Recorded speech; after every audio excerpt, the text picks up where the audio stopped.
You may be wondering if you can use your backpack from last year or if you need a new one. It's a common question because everybody likes to save a little money. But basically you should be looking at the straps and the wear and tear on the backpack you have. The newer backpacks will have extra padding available on the straps and on the backpack, and that will wear off and the cushion will not become as effective. So if you have any questions at all regarding whether or not that is available on your existing backpack, probably means you need to steer toward getting a new one. A common question we also get is, how should I wear my backpack? And we have all seen students walk around wearing it the proper way, using both straps over their shoulders. But every once in a while, a person will come in and they just sling it. It's easier to probably simply sling it over one shoulder and try to carry it this way. But what you'll notice is the weight is not distributed evenly across the body, and that's a problem for posture and can cause pain. Don't do this. What size backpack should you get?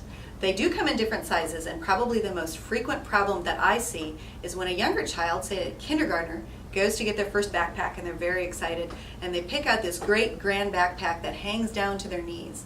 That does create problems because the bigger and longer backpacks weigh the back down further and they create improper posture. So make sure the backpack doesn't extend much past that waistline level, and then you'll know you have a good fit. You might not think that choosing the right straps on your backpack is important, but it is a consideration. Some of the cheaper backpacks are going to have no padding and they're not very wide. They tend to run very thin across the top of the shoulder. The wider and thicker the strap is on the pack, the more the weight is distributed of the backpack and it's easier on the posture. Another thing you'll find is some of the backpacks have clips in the front, and if you have a student or a child that does any amount of walking to school, it's nice to have both hands able to do the walking. It takes some of the pressure off the upper back as well by having the front straps clipped together. Another question that is very common is, how do you adjust the straps on a backpack? And it's important that you adjust them properly if you want to get proper weight distribution for your posture. So I'm going to have my model come in here and show us possibly an improper way to do this. It's very common with kids to have their back strap lengths too long. And if you can adjust them so that the pack rides a little bit higher on the body, the weight is more evenly distributed across the body from the shoulder standpoint, and it puts less pressure on the body. A common thing that you're going to see these days is a student walking around with his or her backpack on while texting or talking to friends on the phone. If you recall, in one of our earlier blogs that's found on our website, we discussed tech neck, which is a problem that is common among all ages when you're looking down at a device frequently.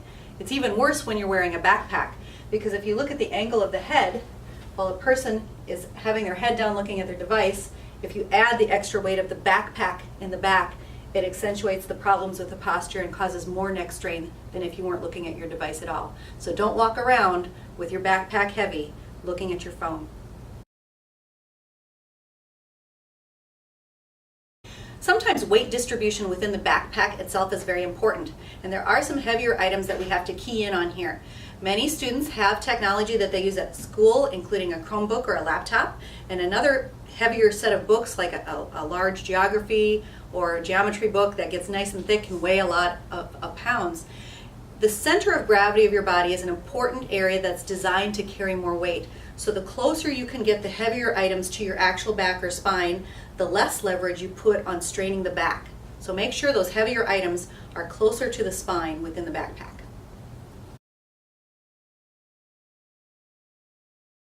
There are probably some other safety considerations you want to use when choosing a backpack.